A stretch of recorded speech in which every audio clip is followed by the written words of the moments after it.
Hi, my name is Gerhard Schwartner, and welcome to Selling Power TV. Today, we have the great pleasure of meeting with Sharon Gai, and she is a best-selling author, a multicultural expert, and in my opinion, the up-and-coming AI expert in business. Welcome, Sharon. Thanks so much, Gerhard, for having me. You grew up in China, and then you moved to Canada, then you moved back to China, then you moved to San Francisco, and then to New York. That is a massive change. How old were you when you landed in Canada? 7. And how did that impact your schooling? One day I was at lunch and I did not speak a word of English. We sit down at lunch together and all these Canadian kids pull out their sandwiches and I pull out my dumplings, and which is a very traditional Chinese lunch. But dumplings, when they are colder, they have a strange smell to them. And if you didn't grow up eating it, you'll probably find it funny. And so all these kids said, ew, and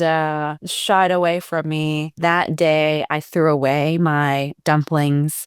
And I went home and I told my mom never to bring me dumplings ever again, which is something that I still to this day regret doing. That sort of started off the journey of assimilating to a more local mainstream culture and then getting used to that, but also now being more sensitive and cognizant of others who are in the same boat. Because after I went back to China, I was in Alibaba at the time, and they had recruited some 20 or so people from all around the world to go to Hangzhou, which was the headquarters at the time, to familiarize themselves with Chinese culture and the way that things worked in China. From that experience, I developed this term called being culture fluid, and now it's the name of my company. But the meaning for that is, if you picture a Venn diagram and sort of two circles conjoining, that middle part where the two circles touch is when kind of two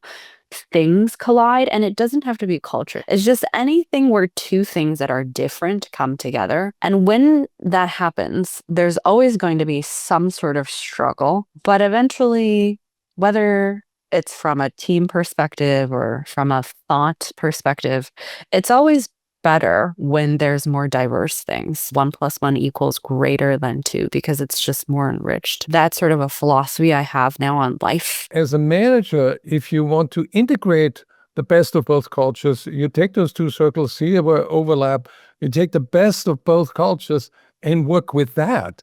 And that gives you much better results. Whether it's a customer or sometimes it's a go-to-market thing where you're going into a new country and the team that you have doing that project is just from the original country, that's always a tougher team to execute than if they just picked up different, whether it's people from different cultures or people who's worked in different types of companies, and melded everyone together. Throughout these years, with the amount of time that technology has sucked us into, it creates these echo chambers in each of our minds.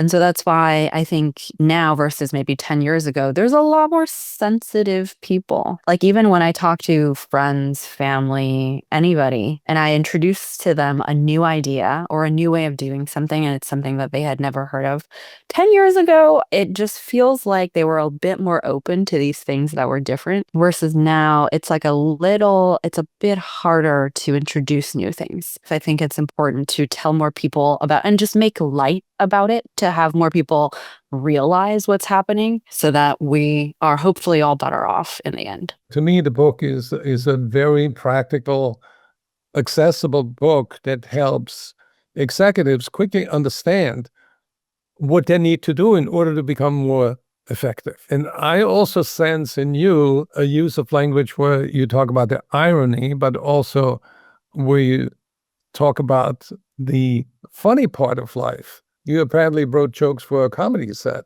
There are so many parts of life that's hard.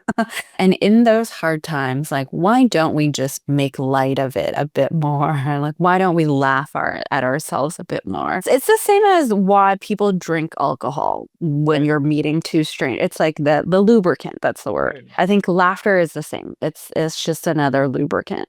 And when things are tough, then we all need some more lubricant because it just makes things easier. I do a stand-up comedy set, and just me and myself with my background and doing what I do today, which is standing in front of thousands of people in an audience and talking, is something that if you asked a very shy Asian girl at the age of 7, like, what do you want to be when you grow up? Or, what do you think you will be doing when you grow up? Like, she probably would have never thought that this is what I would be doing. But learning to create comedy, it probably will be a more essential skill, just like learning how to speak publicly, more and more in the age of AI. So I wouldn't be surprised if, the top schools started to offer that as part of their curriculum mandatorily, actually. I actually know sales organizations that bring people in from Second City in Chicago and teach them improvisation skills. I think so much of it is less art, more science. It's definitely something that if people worked on, you get better and better.